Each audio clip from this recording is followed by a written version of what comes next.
Shalom, shalom, chers téléspectateurs de Hosanna TV Monde, la chaîne qui change des vies, la lumière du monde. Nous sommes heureux de vous avoir maintenant dans cette émission Source de vie. Et notre problématique de ce jour, c'est comment peut-on prétendre annoncer l'amour de Dieu alors qu'en chrétien, on est divisé? Comment garder nos différences, mais avancer ensemble? Et pour débattre de ce thème, nous avons l'insigne honneur de recevoir sur nos plateaux la servante de Dieu, la responsable des femmes de l'église Eva Siège, notre prophétesse que nous sommes contents d'avoir sur ce plateau, prophétesse Niépé Henriette. Comment est-ce que vous allez? Ça va très bien, Amen. Maman Judith, l'évangéliste. Vraiment que la grâce de Dieu soit sur ce plateau, parce que sans lui, nous ne pouvons rien. Et c'est un plaisir partagé de pouvoir être sur ce plateau et d'échanger.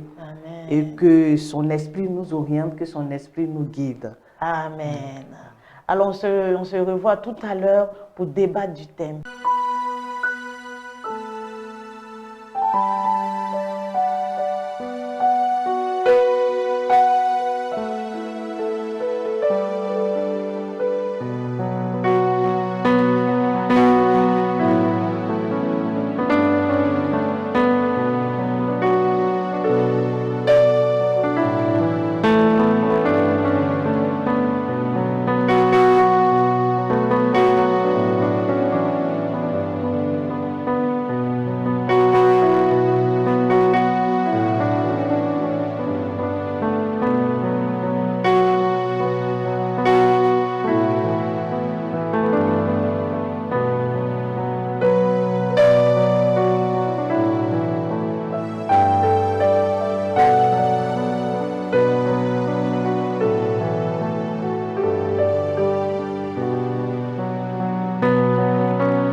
Alors, comment peut-on prétendre annoncer l'amour de Dieu alors qu'en chrétien, on est divisé?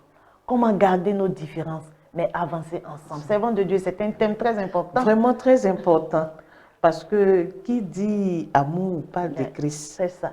Notre maître que nous suivons, lui qui est l'exemple, lui qui a été le premier à nous aimer, et lui qui a son caractère d'amour, nous devons l'imiter en ayant ce caractère. En ayant ce caractère, en marchant aussi comme lui. Et comme tu l'as dit, ce sujet il est vraiment très bon. Nous allons en débattre et montrer avec nos différences comment nous pouvons marcher avec Christ. Amen. Parce qu'il faut dire que Dieu nous a construits, nous a conçus différemment. Nous sommes des créatures complémentaires. Nous sommes des créatures qui avons une spécificité particulière. Et nous devons mettre toutes ces différences ensemble pour avancer dans le corps du Christ. Alors, avant de rentrer dans le vif du sujet, nous allons d'abord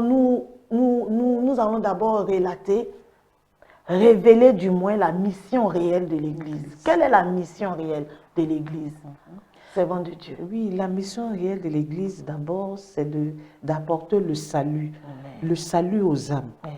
Donc, en prêchant le salut aux âmes, nous devons, avec l'amour, aller prêcher avec amour aux âmes pour pouvoir les convaincre de venir à Christ. Donc, la mission première, c'est d'amener les âmes au salut de l'Église. Amen. Oui, vraiment, la mission réelle de Dieu, de l'Église, c'est de montrer l'amour de Christ. Parce que dans le livre de Jean, chapitre 3, verset 7, la Bible dit quoi? Que Dieu nous a tant aimés. Dieu a tant aimé le monde qu'il a donné son Fils unique afin que quiconque croit ait la vie éternelle. Et plus loin, dans Romains 5, verset 8, la Bible dit, « Mais Dieu prouve son amour envers nous en ce que lorsque nous étions pécheurs, encore pécheurs, Christ est mort pour nous. » Donc l'amour de Christ n'a pas attendu que nous soyons meilleurs pour se manifester. L'amour de Christ n'a pas attendu que nous soyons des personnes conscientes de nos actes. L'amour de Christ s'est manifesté même quand nous étions dans la saleté, même quand nous étions dans l'iniquité. C'est pourquoi, étant convertis, nous devons aussi nous rappeler de cet amour-là et reconnaître, et la réponse à cet amour de Dieu, c'est de le prendre, de l'accepter dans nos vies. C'est de lui abandonner notre vie, lui abandonner nos cœurs. Donc nous avons été appelés, étant dans l'iniquité, étant dans le péché, étant dans la fornication, étant dans la prostitution. Dieu n'a pas regardé à cela. Dieu n'a pas regardé à cela. Quand on lit dans le livre de Genèse chapitre 3, la Bible nous parle de comment est-ce que le serpent a trompé Adam et Ève. Et comment est-ce que Dieu les a chassés de... Mais pendant que... C'est-à-dire que dans cette période, au moment où même Adam et Ève s'est retrouvés dans le péché, déjà Christ avait déjà une sortie, une voie de sortie en Jésus-Christ. Parce que quand il dit à la femme que... au serpent que la postérité de la femme va t'écraser la tête et que toi tu vas lui mordre. Déjà, Dieu avait préparé la venue de Christ, qui allait venir comme solution de rédemption au péché d'Adam et Ève. Donc, je veux dire que Dieu, dans son amour, a toujours voulu que l'homme, quelle que soit sa nature, quels que soient ses actes, revienne à la repentance. Il a toujours voulu. Et il ne regarde pas à notre attitude, il ne nous juge pas. Dans la situation dans laquelle nous étions, il ne nous a pas jugés. Au contraire, la Bible nous dit qu'il est venu pour ceux qui sont malades. Il est venu pour appeler celui qui est dans les ténèbres à la lumière. C'est la preuve de l'amour de Dieu pour nous. Et l'amour même suprême. Est-ce qu'on ne peut pas parler aussi de ce que Dieu même ait donné son Fils unique? Oui, c'est ce qu'il a de plus cher. Oui, ce qu'il a de plus cher, il a donné pour nous. Il n'a pas attendu que nous soyons meilleurs pour pouvoir donner son Fils. Quel que soit ce que nous sommes, lui, il a donné son Fils pour que nous puissions, au travers de ce sacrifice-là, que nous ayons le salut, que nous ayons la vie éternelle. Donc c'est aussi la preuve de l'amour de Dieu. Parce que c'est ce qu'il a de plus cher, qui est son Fils unique, qu'il a donné à la croix, qui a porté nos péchés à la croix pour que nous soyons sauvés. Maintenant, le paradoxe est quoi? Est que nous qui avons été appelés, nous qui avons été pris dans la boue, lorsque nous nous retrouvons dans les églises, nous ne manifestons pas cet amour-là. Comment est-ce qu'on peut expliquer ce paradoxe? Vraiment, c'est un paradoxe. Or, en principe, celui que nous tous nous suivons est un Dieu d'amour. Et lorsque nous acceptons Christ, on ne sait pas pourquoi, mais dans l'église, bon, il y a la jalousie. Quand l'autre est élevé, il y a la jalousie. Or, on peut, et c'est pas, on devait au contraire manifester l'amour entre nous. Et lorsque l'autre est dans le bonheur, être dans le bonheur avec lui, quand il est dans le malheur, le soutenir dans le malheur. Voilà, mais bon. Alors moi, je voulais un peu qu'on s'attarde un peu, c'est bon de Dieu, je voulais qu'on s'attarde un peu sur ce point. Et même dans les services, on parle pas forcément des personnes qui sont de la même, je veux dire, de la même communauté. Je veux un peu parler des personnes qui disent, qui ont accepté Jésus-Christ. Ils peuvent être dans une autre communauté, de communautés différentes. Mais je pense que du moment où ils ont accepté Jésus-Christ, on remarque que dans les services même, il y a des conflits entre des personnes même qui se disent chrétiennes. Parce qu'il ne faut pas rejeter si l'autre, bon, par exemple, ton frère, il n'est pas de la même communauté que toi, il ne faut pas le voir d'un autre œil. C'est un enfant de Christ aussi, c'est une âme que tu dois, à travers ton comportement, l'amour que tu vas donner à ce dernier-là, il va voir que malgré que lui, il est de l'autre côté, mais toi, tu lui portes l'amour, tu l'aimes toujours. Quand il va voir ça, il va dire, mais tiens, il faut que j'aille voir comment elle est faite pour pouvoir manifester l'amour. Et à te suivre, il va vouloir te suivre et puis découvrir ton Dieu que tu suis, comment il est. Donc, quand nous sommes dans des milieux, c'est notre comportement, la manière de manifester l'amour qui va amener l'autre à pouvoir nous suivre, qui va amener l'autre à pouvoir marcher avec nous. Ça veut dire que dans les différents services, du moment où même tu rentres dans un service et tu te rends compte que telle ou telle personne déjà confesse Christ, telle personne est chrétienne, toi en tant que chrétien, tu dois trouver en cette personne un frère, une sœur. Tu ne dois pas, c'est-à-dire que tu dois, puisque vous confessez le même Dieu, le même Christ. Si du moins vous confessez le même Christ, parce que C'est Non, ça. même si vous ne confessez pas le même Christ, toi tu confesses Christ, toi tu dois amener l'autre à pouvoir aimer aussi, en l'aimant, en lui donnant l'amour. C'est ça. Parce qu'on va dire, bon, peut-être je suis chrétienne, tu es chrétienne, et nous deux, on est ensemble, et puis on fait mieux par rapport à ceux qui ne le sont pas. Non, il ne faudrait pas qu'il y ait des clans. Quelle que soit la religion de l'autre, tu dois l'aimer. Tu dois l'aimer, et puis la manière de faire va faire que celui-là aussi va venir connaître, il sera désireux de connaître ton Dieu que tu loues. Donc ça veut dire que si notre amour doit aller au-delà du fait que celui qui est en face de moi est chrétien ou pas, à plus forte raison, ton frère même de confession, ton frère avec qui dit qu'il connaît Jésus, qui dit qu'il va à l'église, qui confesse Christ, si Dieu même te demande d'aller, d'avoir de l'amour pour les païens, d'avoir de l'amour pour ceux qui sont dans les sectes, qui ne connaissent pas Christ, à plus forte raison, ton frère, qui partagent la même conviction que toi, la même conviction chrétienne. Et nous avons remarqué aussi qu'au niveau des églises, même les leaders, les églises se combattent. Or, pourtant, l'onction qui est sur la vie de l'autre n'est pas la même onction qui est sur l'autre. Donc, on est complémentaires. Si toi, par exemple, c'est comme le médecin, lui, il guérit, c'est un chirurgien, lui, il est là, il opère. L'autre, c'est un gynécologue. Le chirurgien ne peut pas faire le travail du gynécologue. Donc, dans l'église, c'est comme ça. On doit s'entraider. Mais on a l'impression que c'est un combat perpétuel et chacun veut dire que c'est lui qui est au devant. Non, nous devons être ensemble. C'est ensemble nous pouvons aller de l'avant avec Christ. Donc, vraiment, il faut que l'amour, comme ce sujet il est vraiment très important, il faut que cet amour-là soit réel, dans la vie des enfants de Dieu. Ceux qui disent qu'ils ont accepté Christ, qu'ils acceptent vraiment sincèrement.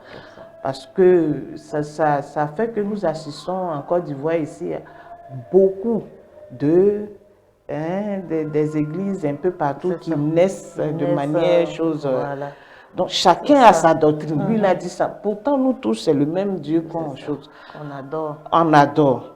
Par amour, on pouvait faire une plateforme pour pouvoir mettre toutes les églises vraiment dessus et puis échanger pour pouvoir voir comment agir pour que l'Ivoirien même puisse prendre conscience. Oui. Parce qu'il y a beaucoup de prolifération, même malgré ça, il y a le mysticisme, le broutage, en tout cas des trucs qui ne sont pas agréables à entendre qui se passent en Côte d'Ivoire. Pourtant, il y a beaucoup d'églises. Et pour aller dans la même direction que toi, je voulais dire aussi que pendant ce temps, pendant que nous sommes là, en train de nous battre, en train de nous combattre, le royaume de Satan, il évolue. Il évolue.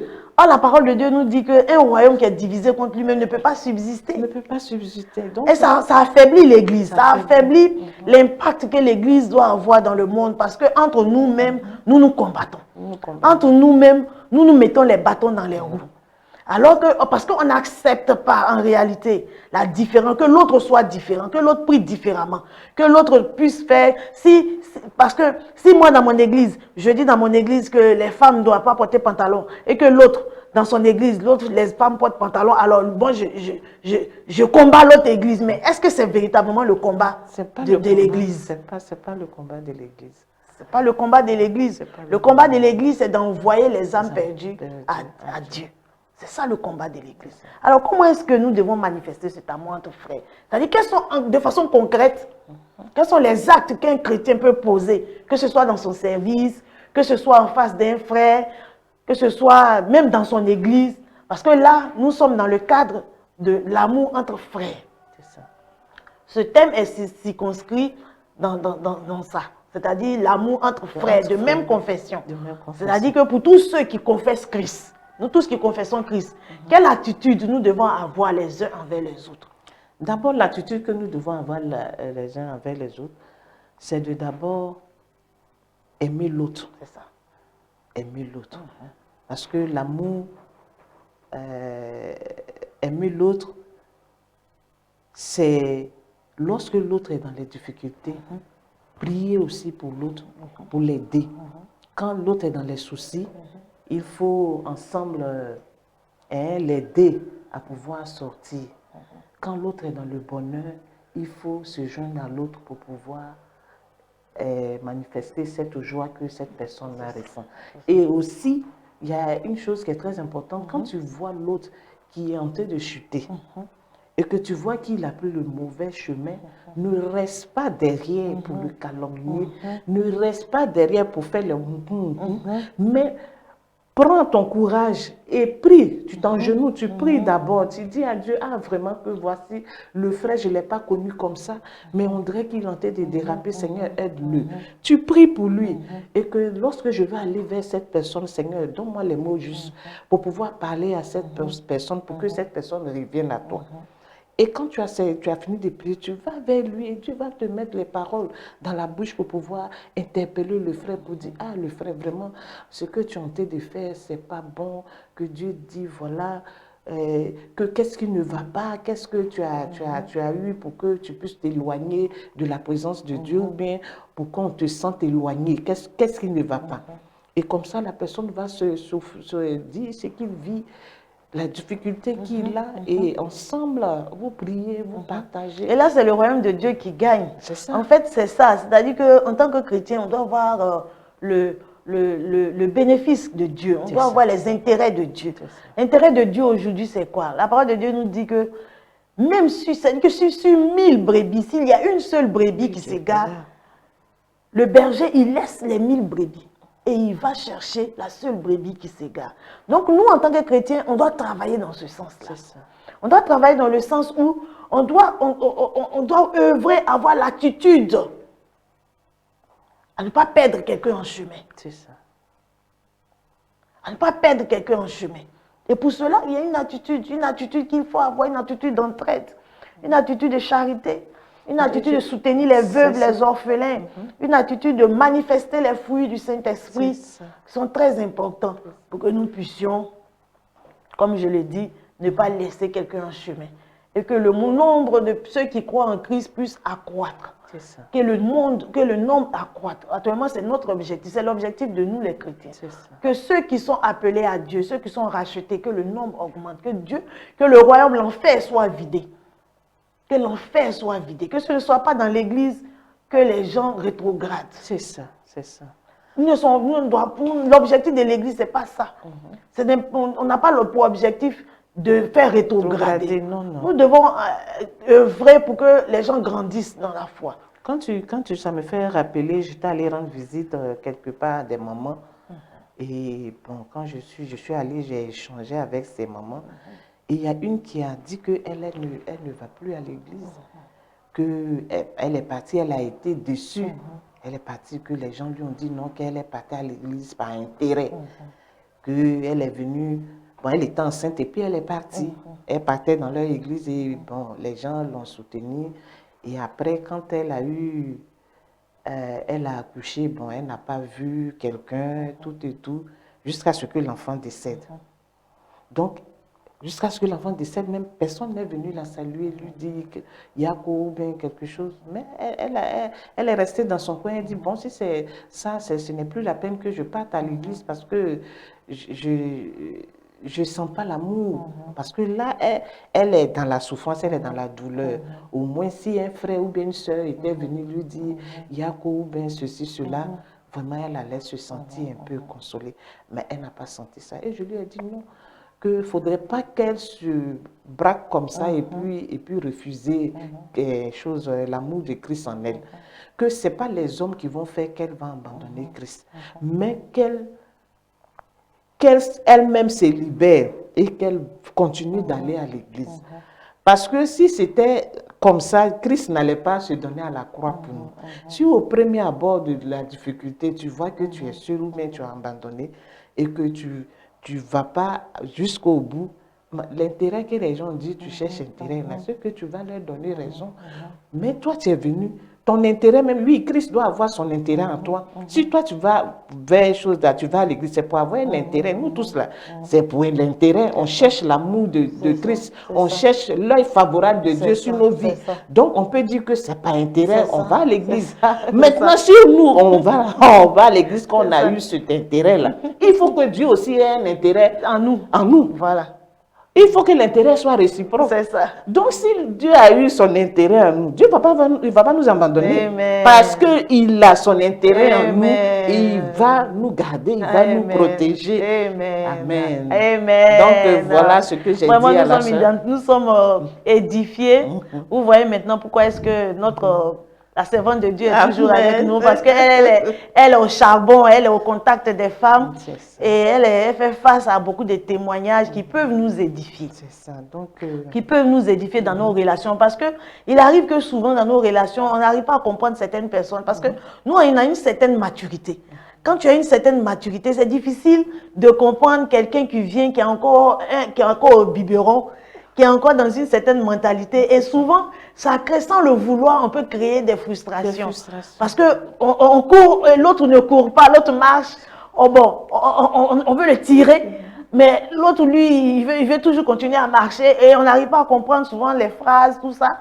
Et ça fait que les gens sont découragés. Mais je pense que le corps du Christ, avec l'esprit, avec les enseignements, le corps du Christ va encore grandir. Va encore grandir parce que comme nos pères nous le disent, c'est une affaire de degrés. C'est ça. Voilà. C'est une affaire de degrés. Et puis c'est la manière C'est la manière comprendre. aussi de comprendre aussi. C'est pas facile. C'est Tout pas le monde facile. ne comprend pas de la même façon. De la même manière. Voilà. C'est pourquoi Saint Paul a dit, supportez-vous les uns les autres. Parce que lui, il est allé au charbon. Il a vu que ce n'est pas facile. Voilà. Ce n'est pas facile. Voilà, ce n'est pas facile. Chacun à sa façon, à son rythme, à sa compréhension. Il y a les liens aussi, il y a aussi beaucoup de choses qui interviennent dans le processus de maturité. Voilà. Et quand tu vois que l'eau traîne, il ne faudrait pas que ça t'énerve. Il ne faudrait pas que tu sois... tu dis, oh non, lui là, non. Oui, mais souvent, il faut dire que ce n'est pas facile. C'est pas mais que Dieu vraiment nous aide. Parce que Dieu nous aide. Que Dieu nous aide, parce que nous-mêmes, on était, combien de fois on a entendu parler de Dieu? Vraiment. On était à la traîne. On était à la traîne. On ne s'est pas vite décidé. Les hommes de Dieu ont beaucoup travaillé sur nous. Parlé. Donc, je pense que nous aussi, on doit aussi avoir cette patience. Voilà. Comme Christ a dit à Pierre, il a dit à Pierre que le diable t'a réclamé, mais j'ai prié pour toi. Que demain, quand toi aussi tu vas être à la tête, il faut aussi fortifier tes frères, comme moi aussi je le fais pour toi. C'est ça. Il faut aussi fortifier. Donc je pense que chacun doit se revoir, revoir les caractères. Les caractères avec beaucoup de patience, avec beaucoup de choses. Maintenant, le point maintenant que nous pouvons aborder maintenant, c'est comment garder nos différences. Garder nos différences, mais avancer ensemble. Parce que nous sommes différents. Chacun vient. Il y a des personnes qui ont un caractère diligent, qui font les choses avec diligence. D'autres qui sont fougueux. Il y a des personnes qui sont vraiment, je veux dire, qui ont une capacité, qui ont vite compris les choses de Dieu. Pendant ce temps, il y a d'autres qui ont compris, mais dans leur façon de travailler, de faire, ce n'est pas pareil. Donc, tu as l'impression, souvent, quand tu es à la tête d'une organisation, tu es responsable, tu peux avoir dans ton équipe des personnes qui n'arrivent pas forcément à comprendre les choses comme tu comprends. Et tu as l'impression que ces personnes-là te mettent un peu en retard. Et souvent, tu n'es pas patient. Il y a des phrases qui sortent, il y a des phrases qui choquent, il y a des phrases qui sortent. Parce que toi, c'est vrai, on t'a nommé responsable. Ça veut dire que les parents spirituels ont confiance en toi, ont vu en toi quelque chose qu'ils pouvaient, un intérêt que tu avais pour Dieu. Un intérêt. Ils ont vu en toi que tu avais la capacité. Mais tu ne vas pas forcément travailler avec des gens qui ont ce même niveau de maturité. Non. Dieu va mettre auprès de toi des personnes que tu vas devoir porter. Et souvent, ce n'est pas facile. Ce n'est pas facile. Il faut avoir une oreille, surtout une oreille, pour pouvoir savoir écouter. Savoir écouter, puis savoir parler. Quand tu vois que la personne vient, la personne est là avec un souci ou bien il a des difficultés, puis la personne parle, toi tu écoutes, tu prends ton temps, tu écoutes, et puis après, maintenant, ensemble, vous commencez à parler. Vous commencez à parler. Et au fur et à mesure que vous parlez, la personne est libérée. Au fur et à mesure que tu parles, la personne est libérée. Parce que c'est la parole qui libère. Quand la personne a des choses qu'il garde dans le cœur, qu'il n'arrive pas à extérioriser, vraiment, ça fait que la personne est renfermée, la personne est dans son coin. Mais quand la personne vient vers toi et qu'il commence à parler, sois disposé à écouter la personne. Sois disposé à écouter la personne. Parce que quand tu n'es pas disposé, cela peut vraiment faire fuir la personne ou bien amener la personne à faire autre chose. Donc, sois disposé à pouvoir écouter, beaucoup écouter la personne et échanger avec la personne. Au fur et à mesure que vous allez échanger, la personne va se dégager un peu, le cœur va se dégager un peu et vous allez voir qu'avec la prière, tout va aller. Donc là déjà, on tombe déjà dans le dernier point, qui est comment traiter les différences. Là, la servante de Dieu a déjà abordé. Il faut aborder, c'est-à-dire qu'il faut prendre les gens avec beaucoup de patience. Il faut prendre les gens avec beaucoup de patience. Il faut les accepter malgré les différences. Parce que ce n'est pas parce que la personne ne voit pas les choses de la même façon que la personne ne peut rien t'apporter. Une personne peut ne pas voir les choses de la même façon que toi, mais la personne peut t'apporter des choses. C'est ça.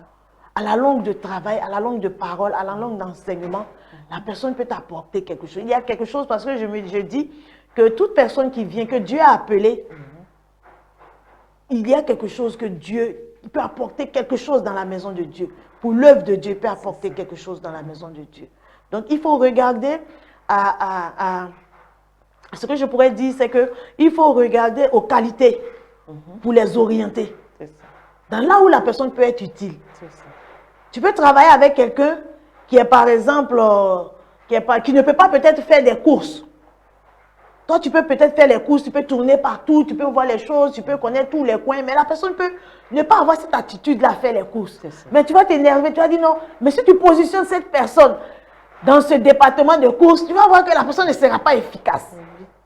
Mais mais au contraire, quand tu vas remarquer dans son caractère, tu vas voir que au-delà des courses, il y a quelque chose que la personne peut apporter. Peut apporter dans un autre domaine. Dans un autre domaine, il peut t'apporter, il peut exceller. Il peut exceller dans ce domaine-là. Donc, il est bon de voir ce que la personne peut apporter, de voir les qualités. Et avec le frottement, avec d'autres personnes, avec d'autres compétences, on va remarquer que ces personnes vont commencer comment dirais-je, à avoir plusieurs compétences. Vont travailler sur leur, comme je vous l'ai dit, vont travailler sur leurs défauts, vont travailler sur leurs faiblesses. Vont travailler, mais il ne faut pas rejeter les personnes, les mettre à l'écart, parce que là où toi tu voulais les mettre, la personne n'excelle pas. Je pense que la Bible nous dit que quand Dieu a créé le monde au 7e jour, la Bible nous dit que lorsqu'il a regardé, il a vu que tout était bon. Dans Genèse chapitre 2, la Bible dit que tout était bon. Il a vu que tout était très bon. Et donc, dit tout était très bon, ça veut dire que toutes les créatures, tous les êtres humains sont des personnes qui peuvent apporter. Il n'y a pas de nul, il n'y a pas de personnes inutiles dans la maison de Dieu. Chacun est utile. Voilà. Il n'y a pas de personnes inutiles dans la maison de Dieu. Chacun est utile à sa manière et dans le domaine que Dieu lui a attribué. Et je voulais aussi dire que le corps humain, et nous avons plusieurs membres. Nous avons les pieds, nous avons les doigts, nous avons les orteils, nous avons les mains, nous avons les bras. Donc chaque chose ne peut pas faire ce que l'autre fait. L'œil ne peut pas faire le travail du doigt. Le nez ne peut pas faire le travail de l'orteil. La bouche ne peut pas faire le travail des mains. Donc, mais quand même, le travail qu'ils font est important. Le travail est important. Si l'œil est fermé, le doigt ne va pas te montrer le chemin. Et pourtant, le doigt est utile dans d'autres choses. Donc, ensemble, nous devons nous mettre ensemble pour pouvoir faire avancer le corps du Christ. Aujourd'hui, sur notre corps, nous sommes équilibrés. C'est parce que tout ce qui est sur nous est fonctionnel. Chacun est à sa place. Personne ne prend la place de l'autre. Chacun est à sa place. Il est très important. Il est très important pour ça. Le corps du Christ doit être uni. Doit être uni. Doit être uni. Et que chacun aussi soit à sa place. Que chacun soit mis à sa place. Que chacun soit, comment je vais dire, soit, quand on doit, chaque personne à sa place doit être encouragée. Encouragé, oui. Chacun doit être encouragé à sa place. Dans le rôle qu'il joue, dans la position qu'il joue. dans le service qu'il fait, chacun doit être encouragé. Et ça va aider. Parce que plus tu encourages une personne, quand tu as fini de l'encourager, que tu lui dis, tu fais bien, mais en dehors de ça, tu aurais dû faire comme ceci. La personne est plus réceptive à la critique. La personne est plus réceptive. La parole qu'il donne, la façon dont tu vas libérer la parole, tu peux même lui donner un conseil sans que lui-même, comme on le dit, tu peux parler à quelqu'un même mal, mais la façon de faire fait que la personne même ne sait pas que tu lui as parlé mal. Tu peux faire un reproche à quelqu'un, mais la façon de faire le reproche, la personne peut le prendre même comme un compliment et amener la personne à s'améliorer. Voilà, c'est ce que je voulais dire. Ça peut amener la personne à s'améliorer. Parce que quand tu dis à quelqu'un, la personne a accompli son service et qu'il y a des limites, tu as bien accompli ton service, mais prochainement, ça sera encore meilleur si tu fais ceci, si tu vois ce nouveau, si tu vois ce domaine, si tu vois ce domaine. Et la personne va travailler à ça. Va travailler à ce qui n'a pas marché pour être meilleur. Va travailler à ce qui est faiblesse dans son service pour être meilleur. Et c'est le corps du Christ qui va gagner. Amen. C'est les capacités qui vont être développées parce que la Bible dit que Dieu nous a appelés à l'excellence. Même si hier dans le monde, on ne nous reconnaissait pas comme excellents, mais Dieu nous déclare excellents. Voilà, depuis la création du monde, Dieu nous a appelés à l'excellence. Et c'est à l'Église que nous devons développer cette excellence-là pour impacter le monde. Vraiment, c'est le discernement qui doit nous conduire. Et puis, pour pouvoir mettre chacun dans son domaine, pour qu'il puisse exceller dans son domaine. Amen. Donc, vraiment, il faut qu'on ait le discernement. C'est ça, c'est ça. Il faut qu'on ait le discernement parce que tout le monde ne peut pas être bon partout. Tout le monde ne peut pas être bon partout. Ça, c'est pas possible. Tout le monde ne peut pas être bon partout. L'essentiel, c'est d'être bon dans le domaine, dans ton domaine, de te perfectionner, d'être meilleur, excellent dans ton domaine, d'être imbattable dans ton domaine. Parce que ça ne sert à rien d'être en même temps dans plusieurs domaines et puis ne pas être productif. Ne pas être productif. Il faut être excellent dans son domaine. Et aussi, il faut être ouvert aussi aux critiques. C'est ça. Il faut accepter les critiques. C'est les critiques qui nous font avancer. C'est ça, c'est ça. Si on ne critique pas, mais tu vas penser que tu es dans le bon ou tu es dans le faux. Quand on critique au fur et à mesure, tu apportes, tu t'améliores et puis tu vas de l'avant. Voilà. Et il faut dire que là où on est à Evas, nos parents spirituels sont vraiment l'exemple. Vraiment, ils nous mettent comme... Ils sont pointueux sur l'excellence. Sur l'excellence. Quand ils dérapent, en tout cas, on te met sur les rails pour dire non, c'est pas comme ça, il faut faire, mais fais comme ça. Si, il faut accepter. Il faut que le chrétien aussi accepte les critiques. Il faut que le chrétien accepte les critiques. Ça va rougir les yeux, mais ça va t'aider. Voilà. Il faut qu'on accepte les critiques. Il ne faut pas qu'on prenne tout sur le coup en disant que non, il n'y a pas d'amour, qu'on ne m'aime pas. Tout, parce que celui qui aime, c'est celui qui châtie. C'est ça. Celui qui veut te voir meilleur, qui veut que tu sois meilleur, qui te châtie, c'est parce qu'il veut que tu sois meilleur. Parce que l'ennemi, lui, il ne va pas jouer avec toi. Pendant qu'on est encore en vie, on peut encore s'améliorer. C'est ça. Voilà. Pendant qu'on est encore en vie, on peut encore s'améliorer. Oui, parce que quand il y a la mort, c'est fini. Quand il y a la mort, c'est fini. C'est pourquoi, quand tu es dans une église, qu'il y a un critique qui se fait, on t'appelle, qu'on te fait asseoir, ou bien qu'on te porte des critiques, ou bien on te demande de t'améliorer dans tel ou tel domaine, je pense qu'il faut avoir l'humilité aussi. Il faut avoir l'humilité d'accepter. D'accepter les critiques. Il faut avoir l'humilité d'accepter. Tout n'est pas aussi source de haine, tout n'est pas aussi source de choses. Ce n'est pas le produit de la haine, non. Parce que je pense que c'est par amour, hein, si nos parents le font, c'est par amour qu'ils apportent ces gens de critiques pour que tu puisses exceller, pour t'aider à exceller dans le domaine là où tu es. Non, mais c'est parce qu'ils voient qu'il y a quelque chose de bon qui peut sortir en toi. Il y a quelque chose de bon qui peut sortir en toi. Donc, il faut que tu affantes de cette excellence-là. Tu dois enfanter, même si l'enfantement n'est pas césarienne. Si c'est douloureux, cet accouchement doit se faire. Et Dieu, le Saint-Esprit nous aide. Nous aide, c'est ça. Voilà, nous aide. Amen. Amen. Alors nous allons maintenant, nous sommes heureux maintenant, nous sommes heureux avec la servante de Dieu. Nous avons fini d'aborder tous les thèmes et nous allons rentrer dans la deuxième phase, la phase des prières.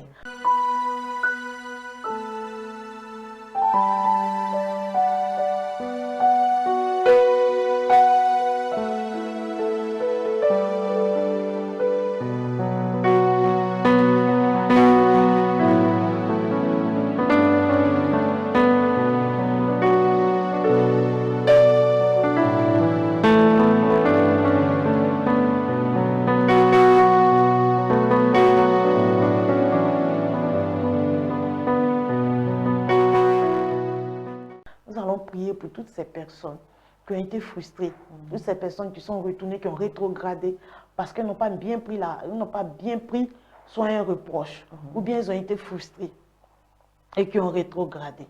Nous allons prier pour elles. Nous allons dire au Saint-Esprit de les visiter, de les ramener là à leur poste, de les ramener dans sa présence.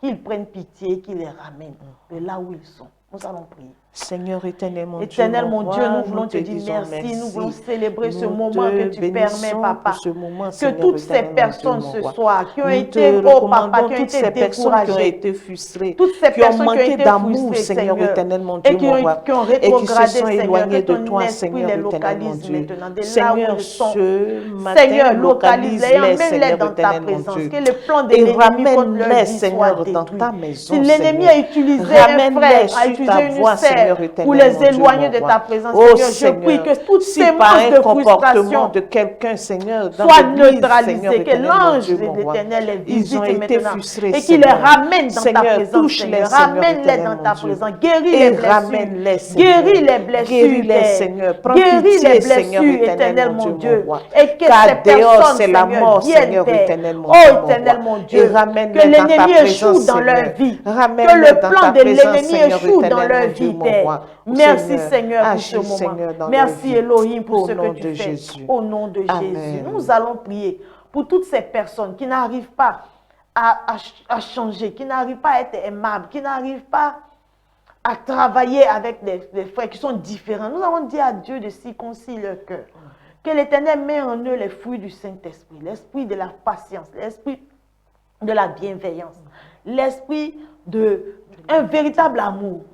Parce que l'amour en son essence, c'est la patience, c'est le pardon. Nous allons demander à Dieu que son esprit d'amour puisse toucher les cœurs de l'Église en Côte d'Ivoire. Que tout ce qui était combat interne, combat entre les églises, tout ce qui était raillerie, tout ce qui était piège, que les gens se mettaient les uns contre les autres, que ces pièges-là, que l'Église revienne à son véritable amour. Amen. Éternel, mon Dieu, nous prions pour l'Église en Côte d'Ivoire.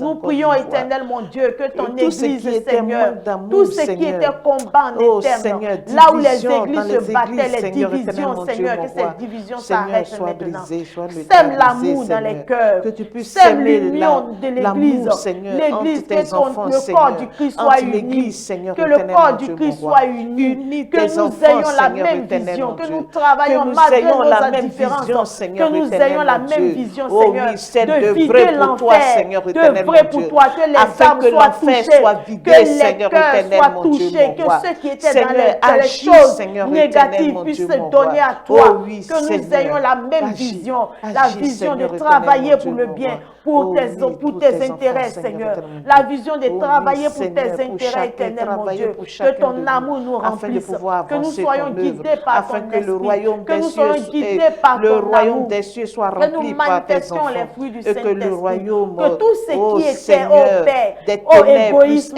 tout ce qui était au intérêt différent, tout ce qui était combat en interne, Seigneur, soit neutralisé. Que nous puissions nous accepter la patience entre nous, Seigneur éternel, mon Dieu, mon roi.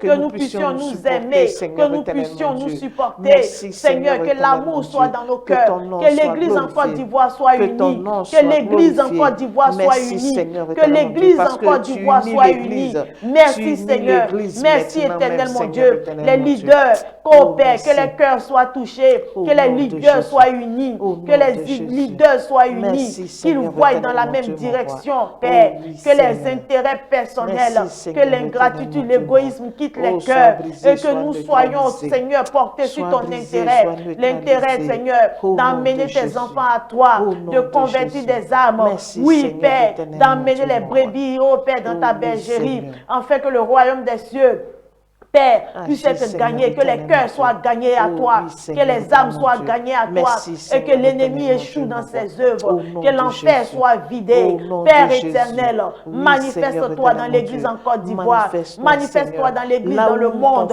que là où il y avait les faux feux, là où il y avait le oh papa, les adorations qui étaient contraires, Père, ramène-nous à ton adoration, afin que nos cœurs soient unis, que tout ce qui nous éloignait, tout ce qui séparait l'Église, l'église Dieu. soit Que tu neutralisée. unisses tes Père, enfants, que ton Seigneur esprit éternel, nous mon Dieu, mon conduise. roi. Que ton Au nom véritable de esprit de Jésus. la Pentecôte Oh soit oui, sur tes Seigneur églises. éternel, mon Dieu, Que mon roi. l'église, le corps du Christ soit orienté par Oh, l'esprit merci, de la Seigneur éternel, Pentecôte. mon Dieu, mon Merci roi. Seigneur parce que tu le fais. Rakataya Au nom de masekete. Jésus. Merci, Ribababa Seigneur. sekete. Merci, Rekete Seigneur éternel, rakoto mon Dieu, mon roi. ribrakate. Merci parce que tu Manifeste-toi unis Seigneur. tes Parce que enfants. tu touches les cœurs. Merci, tu Tu touches unis les tes églises. enfants, Seigneur Tu touches éternel, les mon hommes de Dieu, mon Dieu. roi. Les leaders. Merci, Pour que Seigneur l'union de éternel, mon Dieu, l'église, mon roi. l'union du corps du Merci, Christ soit merci, effective. Seigneur éternel, mon Merci Dieu. Seigneur pour ce Oh, que tu fais, Seigneur. Père. Au nom de Jésus. Amen. Amen. Nous allons Amen. acclamer Dieu pour ce qu'il fait Amen. au travers de cette émission. Amen. Nous sommes ses serviteurs et nous sommes heureux maintenant Amen. de partager la parole de Dieu Amen. comme des esclaves, comme Amen. des esclaves pour Amen. Dieu.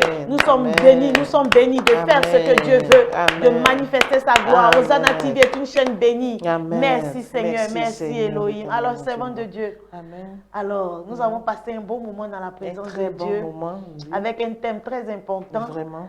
qui est vraiment un thème d'actualité. Alors, nous sommes arrivés à la fin de notre émission. Est-ce que vous avez un mot de fin? Mon mot de fin, c'est un souhait. J'aimerais bien que l'Église, les chrétiens, que nous soyons unis pour que nous puissions poser des actes ensemble, qu'il y ait, par exemple, les frères d'à côté, bon, les Arabes qui s'unissent et puis créent une banque. Que les chrétiens aussi, nous puissions créer une banque chrétienne. Amen. Que nous puissions créer des sociétés chrétiennes. Amen. Que nous puissions créer des immeubles chrétiens. Amen. Et que cela, vraiment, c'est mon souhait, que Dieu fasse que cela puisse se réaliser. Amen. C'est le souhait le plus Amen. attend. Amen. Amen. Les affaires ensemble. Oui, Amen. Ça serait beau de voir dans une nation les chrétiens, toutes les confessions ensemble, pour créer des sociétés, pour embaucher les chrétiens, pour avoir une société chrétienne forte, une société chrétienne qui est à la tête qui prend des décisions à la tête de la nation, qui influence par ses révélations, qui influence la nation, qui influence la jeunesse, par l'organisation de la jeunesse, tout ça, par l'union même des pères, l'union des leaders, et puis au sein des églises, qu'il y ait une entente, un amour vraiment au milieu de nous. Je pense que ce serait Dieu qui aurait gagné. Amen. Ce serait Dieu qui aurait gagné. Vraiment. Et c'est l'évangile qui va aussi gagner, qui va gagner encore les cœurs, qui va gagner que vraiment l'église soit le lieu de réconfort, un lieu de rassemblement, un lieu où les gens qui sont maltraités, qui manquent d'amour, qu'ils soient reçus avec amour, qu'ils trouvent une famille, que l'église soit une famille de toutes les confessions, que l'église soit une famille sincère, une famille où chacun va trouver son frère, ce qu'il n'a pas eu dehors, ce qu'il n'a pas eu même dans sa famille, qu'il puisse trouver ça à l'église. Vraiment, je bénis le nom de Dieu pour ce moment, je bénis l'équipe de Hosanna TV. Les responsables d'Hosanna TV, vous êtes bénis. Vous êtes bénis par cette émission. Et je sais que chacun de nous aussi est béni. Les églises sont bénies. Alors je vous dis shalom, shalom. Je vous dis au revoir. Et on est à la prochaine émission pour un thème encore plus puissant, inspiré par l'Esprit de Dieu. Recevez la bénédiction et recevez la grâce de Dieu. Je vous aime. Et surtout, sachez que Christ vous aime plus que moi. Que l'honneur et la gloire lui reviennent. Amen.